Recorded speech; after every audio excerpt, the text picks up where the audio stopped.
Thank you for listening to Shulchanaruchharav.com. How many people need to eat bread by a Sheva Brachos meal in order to be allowed to recite the Sheva Brachos? So as we know, halacha mandates that in order for Sheva Brachos to be recited by the meal of a chassan and kala after their wedding, during the period of Sheva Brachos that applies to them, there need to be 10 adult men above the age of bar mitzvah who are present, as only in the face of a minyan did the sages obligate or allow the Sheva Brachos to be recited. As rules the Mechaber in Shulchanaruchharav and Even HaEzer, chapter 62, halacha 4. The question, however, is asked, of this minyan, of these 10 men, what do they have to do while they are there? Do they have to eat food during the meal? Do they have to participate in the washing over bread and reciting of Birchas Hamazon? Or is their mere presence in the room sufficient? And even if only one person washed on bread, the Sheva Brachos may be recited. So interestingly, we do not find any reference to this question in the Talmud or the Rishonim and early Poskim, the Shulchan Aruch, which of course leaves room for debate amongst the later Poskim. And that is exactly what we find. We have a variety of opinions amongst the Poskim of 200 years ago, from one end of the spectrum to the other. Some poskim suggest perhaps you need all 10 men to wash on bread, as the requirement of a minyan is that all 10 wash. Other poskim rule that we follow the same law as a zimun of 10, that you need to have 7 washers over bread, and 3 who ate a revius or kazais of other foods that need to say an after blessing.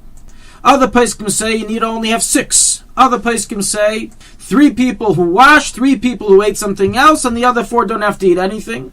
And other people even suggest that you only need 3 people who washed on bread, and you don't need anyone else to eat as long as they're in the room.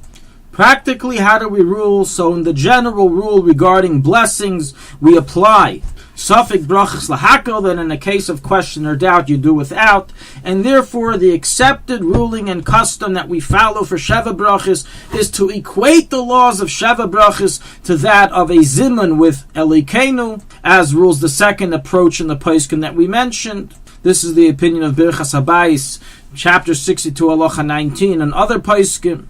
And thus, bottom line, you need to have at least 7 men above the age of bar mitzvah who have washed on bread, and another 3 who have eaten a kazayas or revius of another food. And we will equate all the laws of zimun to the case of Sheva Brachos, and therefore, all 10 men have to be prior to saying their after blessing at the time the Birchas Hamazon is recited. If, however, one guy who ate a kazayas of a piece of cake said ala michya before Birchas Hamazon, he now no longer counts as part of that 10. Just as is the rule regarding doing a zimun with Hashem's name, with Elikenu. It is, however, not necessary that all 10 recite Birchas Hamazon and ala michya at the same exact time. And even if some will recite it later, they still count as part of the 10 to allow Sheva Brachos. Once on the subject, we will discuss other related laws regarding participating with the meal.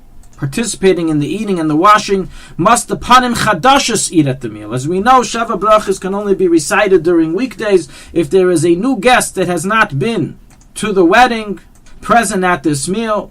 And must he, this panim chadashos for whom the Sheva Brachos is recited in merit of, also wash and join the meal? And the answer is an explicit ruling in the Ramon Shulchan 62 halacha 7 that it is not required to be done. The panim chadashos is not required to actually eat; he just has to be there. Regarding if the chassan and kala need to wash on bread, again, this is also not clear from the poskim.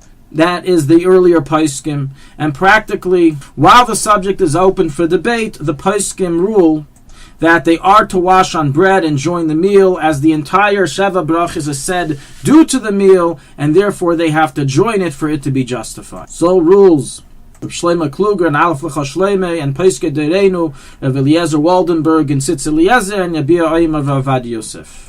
Regarding if one who did not eat at the meal may be honored to recite one of the blessings of the Sheva Brachos, so this also is not clear, and we have a debate amongst the poskim of previous generations and of today, if even one who didn't eat anything may say it, or only one who actually joined and washed for bread may say the Sheva Brachos.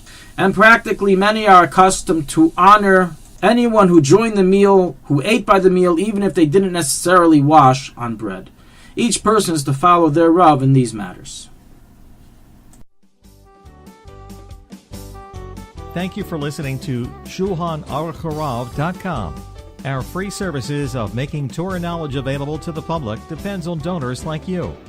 Please help us continue our work through making even a small contribution at Shulchanaruchharav.com under the Daily Halacha Dedication section or in the subscription page. Also, check out our online courses and many Sefarim available for purchase that will both enhance your Torah knowledge and help support our work.